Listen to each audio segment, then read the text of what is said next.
everyone, this is Yahui Su Sunny from Emery class of 2016. I'm going to tell you a story about how I came to rushing for our fraternity, Alpha Phi Omega, and the impact that this organization has had on me.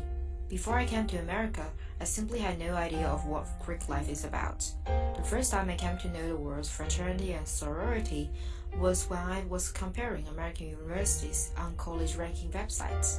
With curiosity, I googled their terminologies, and in my own sense, I thought that they were some mysterious single-sex gatherings.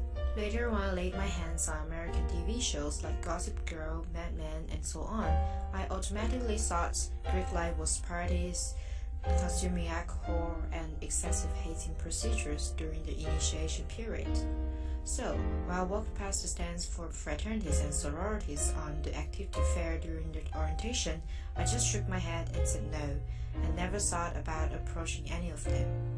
Then, how did I become a pledge in Alpha Phi Omega?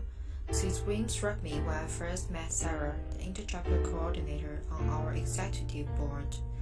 When I went to a speech, I randomly sat beside Sarah. Sarah was a really amicable junior, and we began to chat with each other. Later, we furthered our conversation on the topic of extracurricular activities, and she told me that she was on the executive board of Alpha Phi Omega, a fraternity. Hearing all the gossip and rumors about mysterious Greek life, I was surprised to learn that Alpha Phi Omega is a mixed-sex fraternity that also welcomes women. What is more, instead of hosting crazy parties on weekends, it's a dry fraternity that prohibits alcohol. This totally reversed my impression on Greek life and aroused my interest in Alpha Phi Omega. After the session, I searched online about APHIO and realized that it's a fraternity that with the motto of be a leader, be a friend, be at service. This aim matches with my goal, as I've always been searching opportunities to practice leadership skills, socializing in a healthy way, and to volunteer to feed back to the society. Hesitated, but anyway I decided to give it a shot, since Sarah was really nice.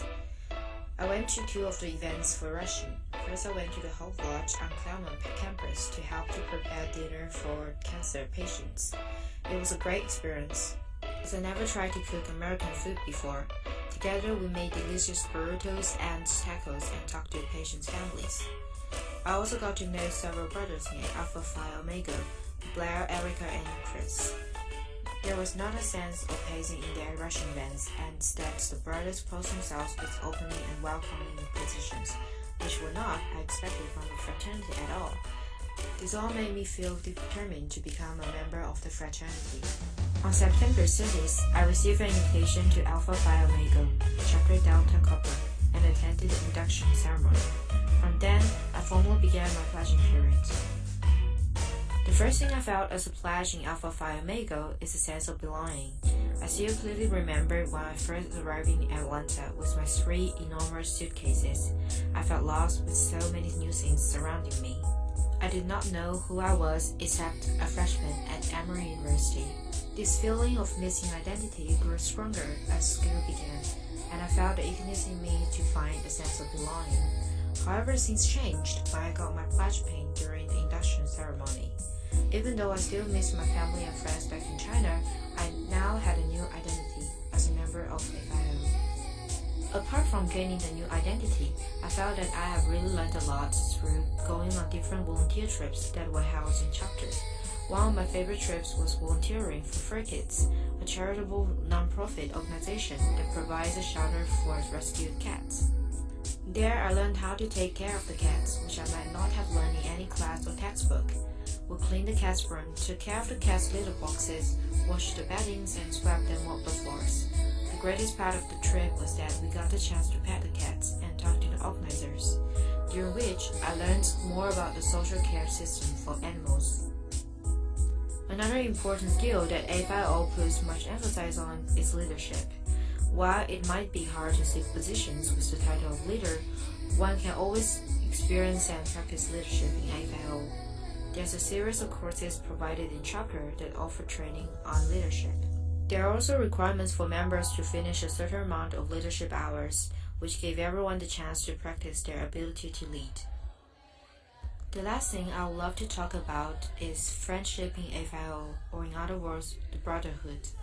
I first sensed strong brotherhood when we were singing the Alpha Phi Omega toast after the first chapter meeting. With the lyrics and everyone involved in the movements, I felt a connection between members, even though I hadn't talked to most of them. What is more, we also have fellowship events. It's really fun to hang out with brothers and pledges outside meetings. For some of the brothers and pledges are upperclassmen, it's really helpful discussing course enrollment and academic problems with them. As I spend more time attending activities provided inside the chapter and socializing with more and more members, I feel that I have emotionally and mentally improved. It was a really drastic change for me to become a pledge in a fraternity, since this was something that I would never have considered in the past. Becoming a part of Alpha Phi Omega assured me that if one dares to try new things, they will eventually find something that suits them and they will devote themselves to it. Following this way of thinking, I can easily imagine myself experiencing the three main parts of Alpha Phi Omega: leadership, friendship, and service, and also approaching new things on campus.